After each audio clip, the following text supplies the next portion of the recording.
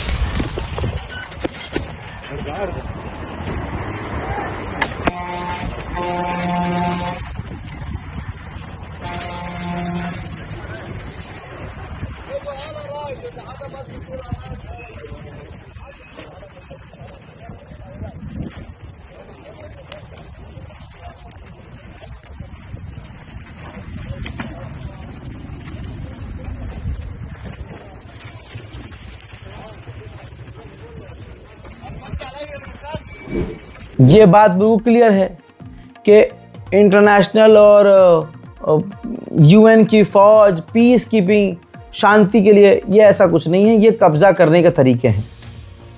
अब एक लेबनान की खुद लड़की इंटरनेशनल फोर्स से लड़ रही है ये कहते हुए कि तुम इजराइल के गुलाम हो और इजराइल के लिए काम करते हो। सुनिए। Hey, listen, you need to understand that the situation we're in, you guys are the UN, you're here to protect the Lebanese citizens. When you guys broke that rule and broke our respect and our trust, the only thing you should expect is the way that we're reacting towards the situation. Okay, but you are not the UN Security Council. It doesn't matter. You are not. You are not the one who dictates. It's void. Israel's bombing us every day. No one's talking to Israel about killing my people, my family, and my friends. Why does Israel not have a law or a council to tell them what to do? Okay, do you want me to pick up the bombs for you, or But what do you you guys want are me to do? peacemakers, no? What is your job here in Lebanon? Huh?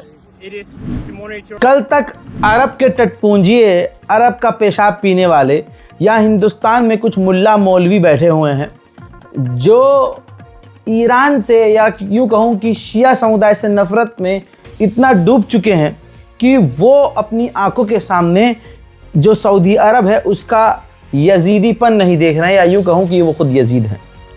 मेरे दोस्तों, सबसे बड़ी खबर है, इससे पहले जो खबर आपको बताइए सब भूल जाएंगे आप। खबर ये है, अच्छा ये खबर इसलिए बता रहा हूँ क्योंकि मैं अभी स्टूडियो में नहीं हूँ, या वरना मैं आपको इस खबर को कम से कम 5-6 वीडियो पोस्ट करने के बाद बताता, क्योंकि ये मेरा आज का आखिरी वीडियो है। इसके बाद अपडेट नहीं दे पाऊँगा मैं क्योंकि मैं सफ़र में हूँ। तो बड़ी खबरें मैं आपको इसी रिपोर्ट में दे रहा हूँ, तो समय बचा रहा हूँ आपका भी और अपना भी। अब सुनिए, सऊदी अरब का एक पत्रकार इजराइल पहुंचा और सिर्फ इजराइल नहीं, इजराइल की पार्लियामेंट में गया, उसने स्पीच दी, यहूदी और अरब की दोस्ती की मिसाल पेश की और कहा कि इससे क्या क्या बेनिफिट होंगे, सऊदी अरब और इजराइल अगर दोस्त हो गए तो उससे क्या फ़ायदा होगा।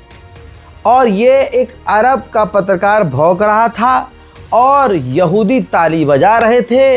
ये है मोहम्मद बिन सलमान, आप जिसके बड़े लेवल पर फ़ैन हैं, ये औकात है उसकी। ये वो स्पीच है, सुनिए। And the de-ideologization of our region. The choice is stark. Do we cling to the 20th century with its borders swacked in blood and ideologies stuck in time? Or do we redraw the map geopolitically, economically, morally? Let us choose the later. Let us walk together, Arabs and Israeli, Muslims and Jews, not because we forget the past, but because we refuse to be imprisoned by it.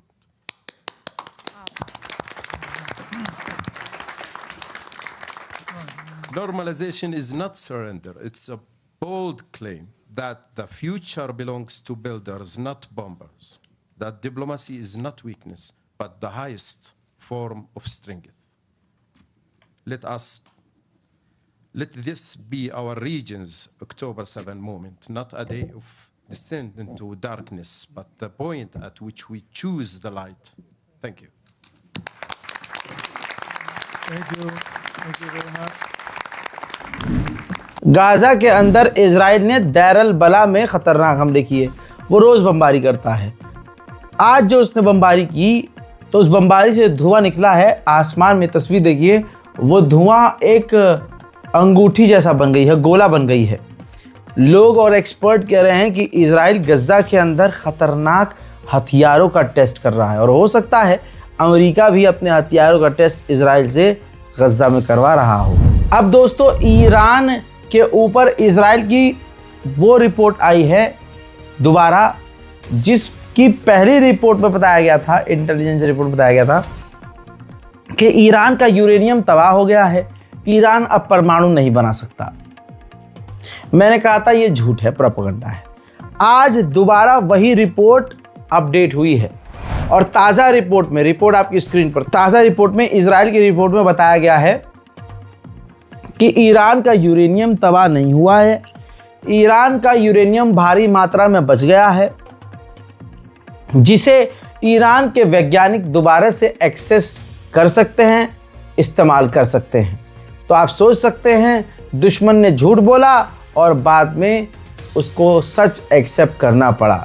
बहरहाल middle east special report में, detail report में आज अभी के लिए इतना ही। Report को share कीजिएगा। आपकी स्क्रीन पर ये गाज़ा और फ़िलिस्तीन की मदद के लिए अगर आप आगे आना चाहते हैं तो यही वो बार कोड है जिसके ज़रिए हम गाज़ा और फ़िलिस्तीन को मदद भेज रहे हैं। लिहाजा हम चौथी मदद भेज चुके हैं और आगे भी इंशाअल्लाह मदद भेजते रहेंगे।